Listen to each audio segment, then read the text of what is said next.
Now this is comfort food. Gooey, cheesy mac and cheese. And today we're making my granny's baked cheesy mac. Nothing says love like homemade mac and cheese. I know you're gonna love this one. There's so many variations to homemade mac and cheese, but today I'm going to show you my granny's way. It is very, very simple, but it is delicious. So the first thing we're going to start with is the obvious. My glasses are steaming up because I have a pot of water going here. So the first thing I'm going to start with is the macaroni. So into a large pot, you're just going to put a full package of macaroni. I'm using elbow macaroni because that's what she used, and that's my favorite. So we're just going to put in a full 1 pound bag of the elbow macaroni, salted water. Get this boiling. You don't want to overcook it. That's really, really crucial. Don't overcook the macaroni. So I do this for about 5 minutes, 5-6 minutes, and then you're going to drain it and you're going to leave it. Don't rinse it. Don't put oil in it. Don't do anything like that. So let's get the macaroni cooking and then we'll get on to the next step.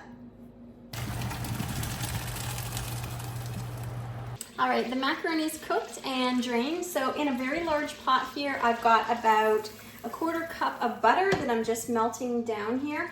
And a lot of the measurements are kind of just guesstimates because Granny didn't use measurements. She just knew exactly. So I'm going by how she did it. So we've got about a 1/4 cup of butter here. Once that's melted down, we're going to add a 1/4 cup of flour, just standard flour, and we're going to cook that down until we want to cook out the flour taste out of that. So just until don't let it burn, but you just want to get it nice and smooth and, cook that flavor out. It doesn't take very long, just a couple of minutes. So while that's in there, you can already start to smell it. So while that's in there, I'm going to add my seasoning. Now, this is what she used, so trust the process. We've got 1/2 cup of granulated garlic in here. We have 1 teaspoon of smoked paprika. We have 1 teaspoon of dry mustard, 1/2 teaspoon of brown sugar, 1/2 teaspoon of salt, and 1 teaspoon of black pepper.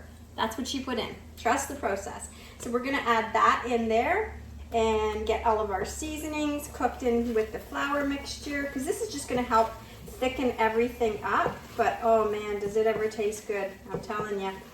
This is just the way she did it, so sometimes the older recipes are just the best recipes. So I'm just going to turn this down a little bit because we don't want to burn our flour. It smells so good already, just all the seasonings coming out. Then I'm going to add 1 can of evaporated milk to this, and we're going to get that boiling down nice. So I'm going to make sure the heat's up enough because we want to bring that kind of to a rapid boil. But you can already start to smell those great seasonings come out. Now, the one other ingredient that she added to this, and you can totally leave out if you don't like it, but this is something she added, was 1 piece of a grated onion. Just a tiny, tiny little bit. So this is just a little grater, and she just put a little tiny bit of this in. It is so fine, you don't even know it's in there. So I just do one little piece. It's not even a 1/4 of an onion. Just grate that in there nicely. But I'm telling you, just the extra flavor in there is so, so good. So we're just gonna grate that. And it's such a fine mince doing it this way. I mean, if you like a lot of onion, you can dice it up if you'd like, but this is just the way that she would do it, is just grated in there so, so fine. Here we go. That's all we're doing for the onion, but oh, the smell already. Oh my goodness. This is gonna be so good. All right, so now that's getting nice and hot. You can smell it. It's all very, very smooth. So then I have in a large measuring cup here, I've got 2 cups of heavy cream and 1 egg that I've beaten into it. Now, the egg will not curdle. I don't know how it works, but you have to use a high fat content, like heavy cream or something like that, when you add it to the hot mixture, and it won't curdle. It just doesn't. So we're adding 1 egg and 2 cups of our heavy cream to this, and we're just going to get this warmed up nice as well. And there's no curdling here. I just don't know how the science works, but there's something about the high fat content that it just eliminates it. So as you can see there, it's really, really nice and creamy. And we're just going to get that heated a little bit because we want to add our cheese. Now, for the cheese, Again, I don't measure. This is a 6-cup bowl, and this is what she would use. So I've got a combination of old cheddar, medium cheddar, a little bit of mozzarella I had, and a little bit of Gruyere I had in the fridge. I just wanted to finish up. So that's what we're using. To me, mac and cheese needs to have that old cheddar. That makes the mac and cheese. So this is what we're going to be adding to our mac and cheese today. And I'm not going to put all of this in. I'm going to put about half of this in to make my cheese sauce. And then I'm going to save some for the top because you got to have some cheese on the top to get it nice and browned, right? So we're going to now I'm going to put in about half of this cheese and get this melting down till it's all nice and creamy. And about half, I'd say. Most of the mozzarella seems to be at the bottom, but that's okay. Yeah, and we'll leave about that much left for the top. And we're gonna get this all melting down. So it's nice and creamy. Once all this cheese is melted down, then we're going to add our cooked pasta to it and get it in the casserole dish. It doesn't get much simpler than that. It's funny how sometimes the most simple ingredients, the old, recipes are just the classics. They're so delicious. And I've been craving this homemade mac and cheese for quite some time. So I said to my husband, I'm making mac and cheese. I'm making cheesy mac. That's what Granny called it, cheesy mac. So we're making cheesy mac today, baked cheesy mac, and it's gonna be delicious. So I'm gonna get this melting down and we'll come back and check it when it's all ready to mix. All right, our cheese sauce is all nice and melty, as you can see here. Oh my gosh, it just looks delicious. Look at that. So we're gonna get our macaroni. Now, if you notice that it kind of went a little bit clumpy as it was sitting, that's okay because it'll thin out once you get it in the cheese sauce. So you're just gonna dump your macaroni right in there. I prefer to use a really big pot doing this because then it just is so much easier to mix up. So we're just gonna get this macaroni all mixed. Oh my goodness, look at that cheese sauce. Wow, this is gonna be delicious. I have been looking so forward to this.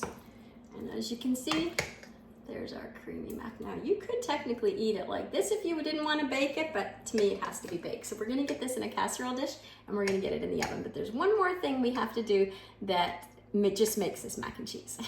All right, so we've got our greased 9x13 casserole dish. This is what we're going to put our macaroni and cheese in. The last thing that I'm going to show you is the last of the cheese that we have for the top is Granny would take a little bit of breadcrumbs, just a tiny, tiny little bit of breadcrumbs. I don't even know exactly, depending on how much cheese you have. For this amount of cheese, I'm going to put maybe about a half a cup of breadcrumbs, and you're just going to mix it right in with the grated cheese. Grated cheese brings off a lot of oil, and I don't know, I just think this helps kind of crisp up the top, but this is just something she did and it tasted delicious. So about a half a cup of breadcrumbs just added to the cheese. And then what we're gonna do is we're gonna take our casserole dish. I'm gonna just veer you down here a little bit so you can see me. There we go. So we've got our casserole dish here and we've got our mac and cheese. So we're just gonna dump all this delicious mac and cheese into our pan. Oh my goodness, look at that. This is like a perfect amount for the size of this casserole pan. So this is great if you're going somewhere, if you're having company and you want to put something really delicious and easy together. This is so good. You can put so many things with this. You can put barbecue with this. I'm actually making baked chicken with this. So there we go. And there's our mac and cheese. Now, some people I know layer the cheese in between. I don't. I just find that there's enough doing it this way. And then we're gonna take the last of that cheese we have with our breadcrumbs and we're just gonna put that on the top, right on top. Just like that. Nice and even. Oh, it smells so good. It smells good even before you even bake it, so I know it's gonna taste delicious. And I can't wait to have this for dinner tonight.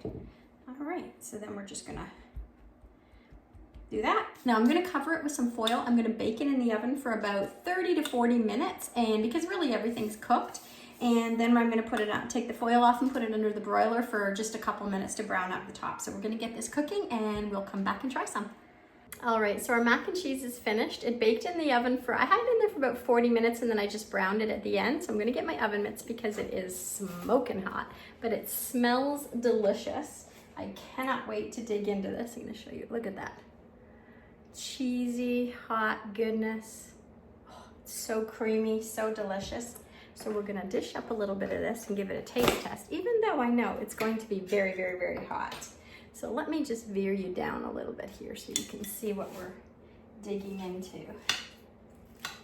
Oh my goodness, this is so, so creamy. Look at that. Look at that deliciousness. Just the perfect amount of cheese. Oh, it's smoking hot. It is hot. And I just cannot wait. It's got a nice crunchy topping on it where we put those little breadcrumbs in with our cheese. Look at that. Oh my goodness, my goodness. My mouth is like watering just waiting for this. I just don't want to burn it on. And there is our cheesy baked mac. Here's to you, Granny.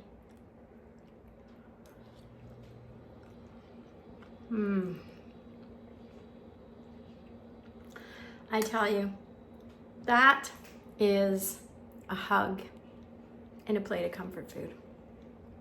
I know there's so many variations of mac and cheese, but this is by far my favorite. And I hope you'll give it a try because I know you're absolutely gonna love it. And my granny would be really proud of this. I know she would. So thanks for joining me today, and I hope to see you on the next video. Please hit that like and subscribe. And until then, have a beautiful day. Take care.